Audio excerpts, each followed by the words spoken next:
ඔබ හිතන්නේ ලෝකෙ තියෙන ගුණම කොළ ජාතිය මුරුංගා කියලද? එහෙනම් ඔයාට වැරදිලා. මුරුංගාවලටත් වඩා අපේ ඇඟට මැජික් එකක් කරන ඒත් අපි ගණන් ගන්නේ නැති තවත් රත්තරන් කොළයක් අපේ ගෙවත්තේම තියෙනවා. ඒ තමයි කතුරු මුරුංගා.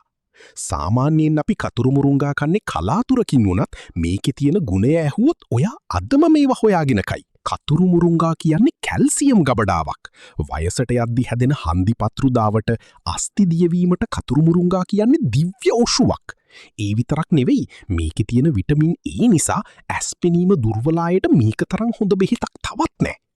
අද කාලේ අපි කන වසවිස පිරුණු කෑම නිසා ඇඟේ උෂ්ණත්වය වැඩි වෙලා ලී අපිරිසිදු වෙලා තියෙන්නේ. කතුරු මුරුංගාවලට පුළුවන් ඇඟේ තියෙන විෂද්‍රව්‍ය අයින් කරලා ඇඟ සිසිල් කරලා ලී පිරිසිදු කරන්න. නිතර හැදෙන කටී තුවාල, බඩී තුවාල තියන අයටත් මේක පුදුම සහනයක් දෙනවා. හැබැයි එක දෙයක් මතක තියාගන්න.